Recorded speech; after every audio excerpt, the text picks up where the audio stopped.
Hola, mi nombre es Frida Alejandra, soy estudiante de la Universidad Abierta y a Distancia de México.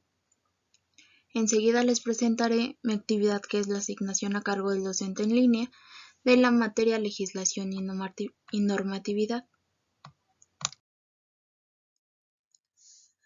Dentro de mi trabajo hablaremos de la historia de la legislación ambiental desde 1950 a 2019, donde tocaremos el tema de contaminación.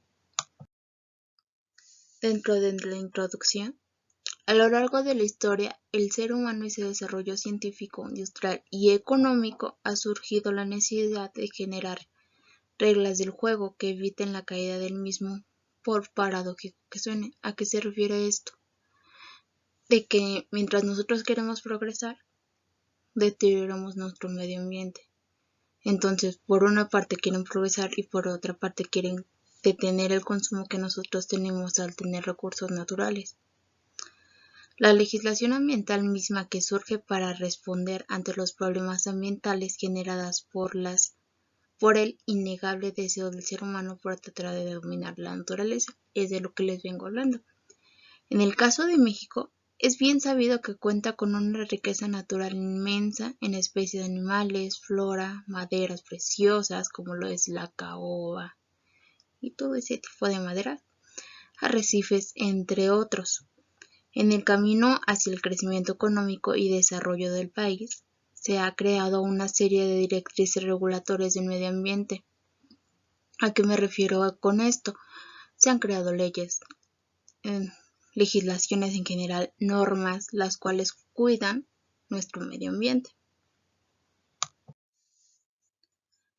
Bueno, enseguida les describiré el problema. Como ya dijimos, a lo largo de nuestro tiempo, México ha evolucionado de manera exponencial.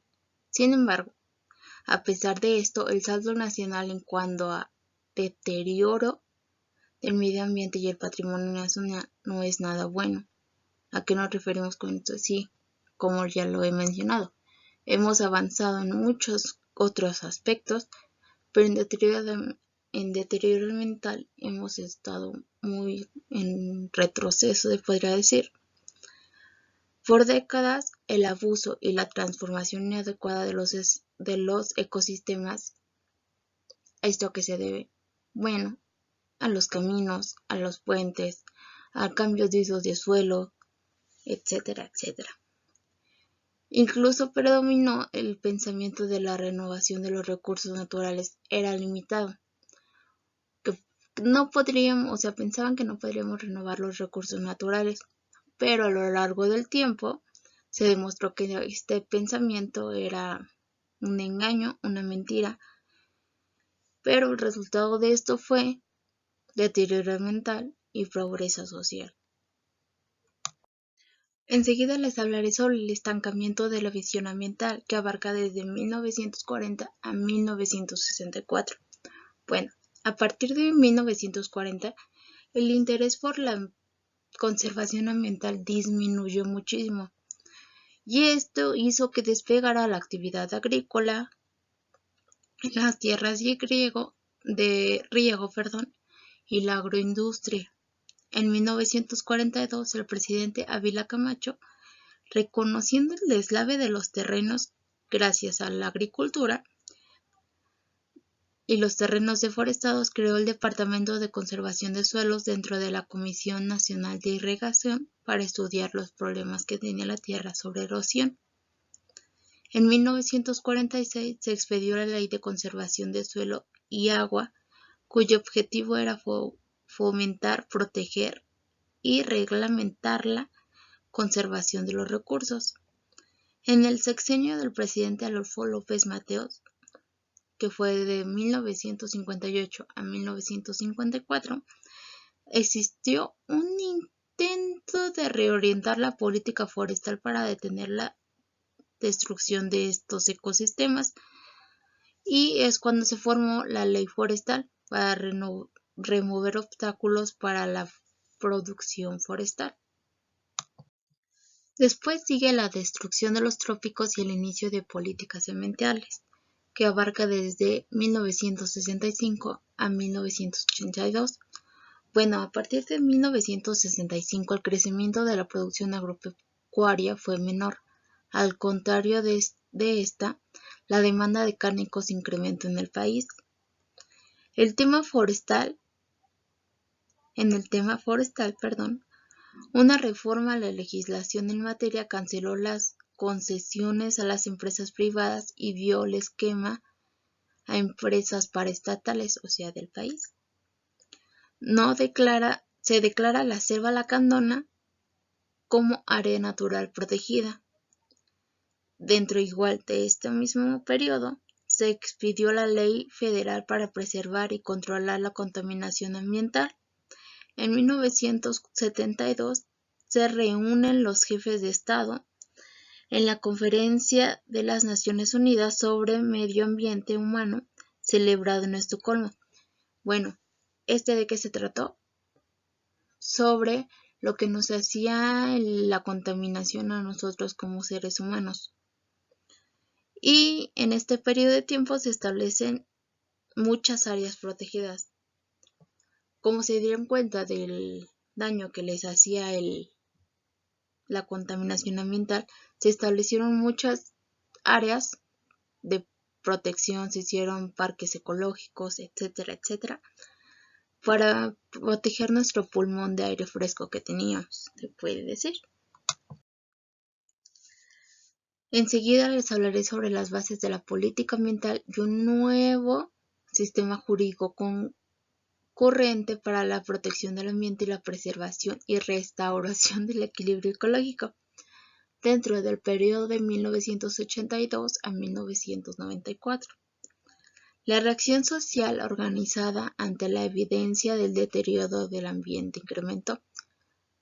O sea, muchas gentes, personas, etcétera, se dieron cuenta de que la contaminación ambiental, el deterioro de este mismo, era muy significativo. Entonces lo que hacen es interesarse sobre esto y empezar a crear conciencia. En 1982 se expidió la Ley Federal de Protección Ambiental. Se crea la Secretaría de Desarrollo Urbano y Ecológico, la SEDUC, y en 1987 el Ejecutivo Federal presentó una iniciativa de reforma a la Constitución que establecía unas bases para un sistema jurídico integral y concurrente para la protección del ambiente, o sea, leyes, reformas, normas en sí, las cuales protegen el medio ambiente. En este mismo periodo, en 1988, la reforma anterior dio lugar más adelante a la que ya conocemos como la Ley General de Equilibrio Ecológico.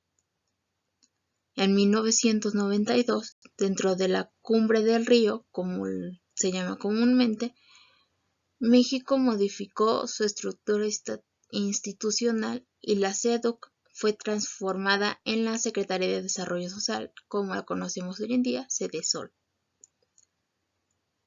Y de esta misma creó el Instituto Nacional de Ecología, el INE y la Procuraduría Federal de Protección al Ambiente, PROFEPA, sustituyendo ambas a la Subsecretaría de Ecología. En 1992 fue creada la Comisión Nacional para el Conocimiento y Uso de la Biodiversidad, que es la CONABIO, cuyo propósito fue generar información para todas las personas, los usos de suelo, las que quieren construir, las políticas públicas, las decisiones de la sociedad en general sobre los ecosistemas, la biodiversidad, todo lo que había en el país. Enseguida será hacia la integración de lo ambiental con el desarrollo, que esto abarca desde 1994 al 2016. En 1994 se logró consolidar una visión de integración de la conservación de la biodiversidad. En ese año se creó la Secretaría del Medio Ambiente y Recursos Naturales y Pesca, que es Semarnat. En 1996 la LGEPA fue modificada casi en su totalidad y uno de sus principales cambios fue una marcada influencia del incipiente desarrollo del sistema federalismo ambiental, o sea que protege aún más el medio ambiente. En el 2000 se creó la Ley General de la Vida Silvestre. La Semarnat expide la norma oficial mexicana Nom Ecol-059-2001 y que tiene como objeto identificar las especies y poblaciones de flora, fauna silvestre en riesgo en la República Mexicana. Y en 2003 se creó la Ley General para la Prevención y Gestión Integral de los Residuos. Como ya les he dicho, muchas normas, muchas leyes fueron creadas a lo largo de este tiempo. Entonces, ¿por qué se crearon? Por lo que mismo que ya había dicho, para proteger nuestro medio ambiente, ya que las personas se dieron cuenta de la importancia que ésta tiene hacia nosotros.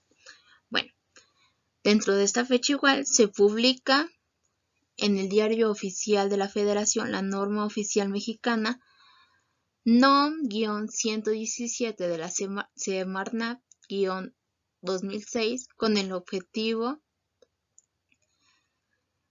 que establece las especificaciones de protección al ambiente durante las actividades de instalación, mantenimiento mayor y abandono. ¿Qué quiere decir? Que no nos olvidemos de ella. O sea, que esta norma establece cómo tratar los espacios abandonados, cómo cuidarlos y cómo todo.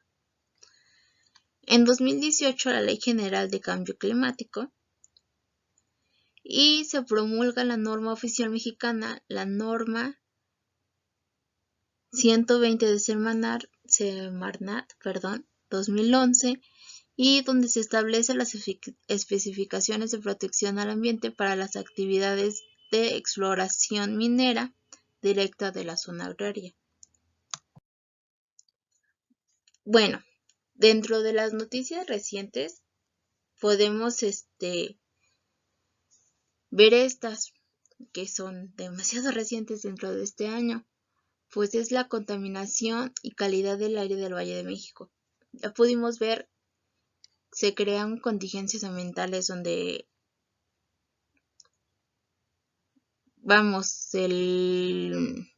se registraron puntos altos de contaminantes, en donde no podemos salir al aire libre, en donde los niños en las escuelas o de plano cancelaron las clases en las escuelas para mantener la salud de estos niños. El 30 de octubre, dentro de esta noticia en Notimex, dejan incendios en Baja California cerca de 11,000 hectáreas afectadas. Acuérdense que hace poco, por los aires, los fuertes vientos que estaban, empezaron un incendio forestal. Bueno, esto lo que hizo fue que consumió casi 11,000 hectáreas, entonces acabó con un pulmón muy grande de vegetación que teníamos en nuestro país. Bueno, les dejo las referencias de donde tomé toda esta información, espero les funcione. Hasta luego.